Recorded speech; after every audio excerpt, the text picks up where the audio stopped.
I knew a lot of the people there.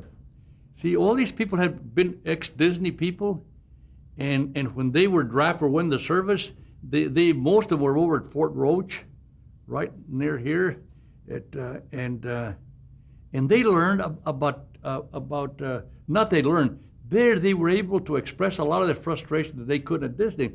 They could animate cartoons, live cartoons, and not animals.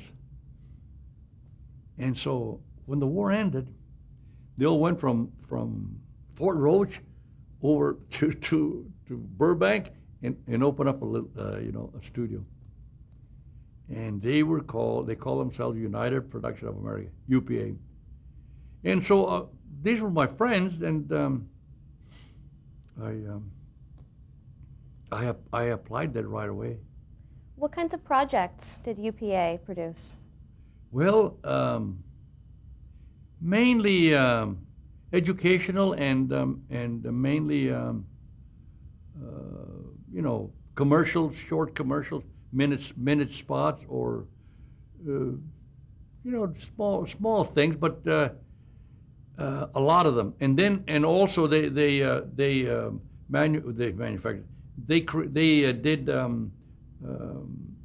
animated films for Columbia. And one was Magoo, and that was a very popular one, and all kinds of others.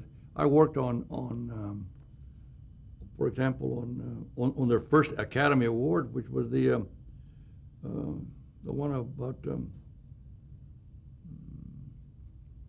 boy that can't talk. Gerald McBoing Boing? Boing Boing, yeah.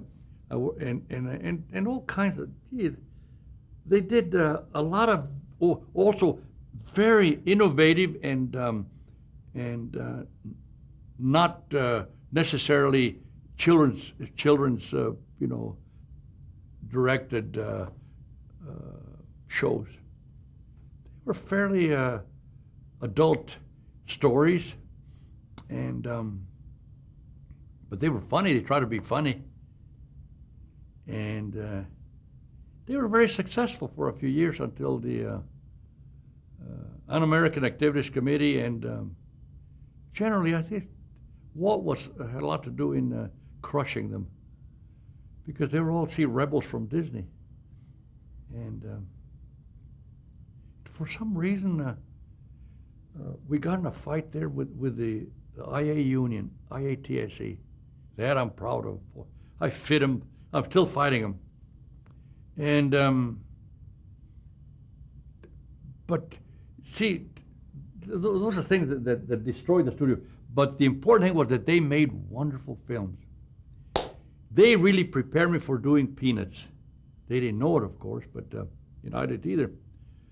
The thing was that they said, we should be able to animate anything we please.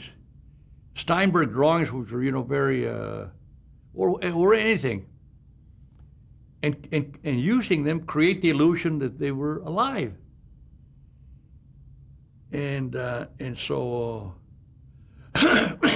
excuse me, I worked with them for a long time, and absorbed that that philosophy, and so I was capable of doing it too.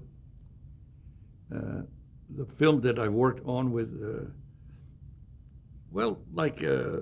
one about that little French girl, Madeline, see? Now we took the book and just animated it. And now those were flat drawings, and we made it work. And it was a real nice film. And Gerald McBoing Boing was the same. See, we were tempted, of course, by the story several times into almost animating them, three-dimensionally. But most of the characters are flat designs. And so that was, I think, my happiest 4 years in the business until I started my own studio. But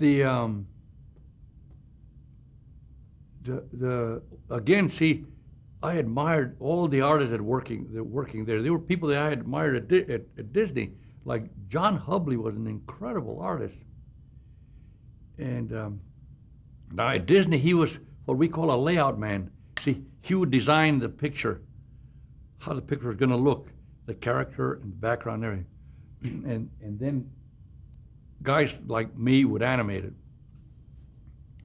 So at UPA he was doing the same thing, but now he had a more elaborate directorial, responsibility.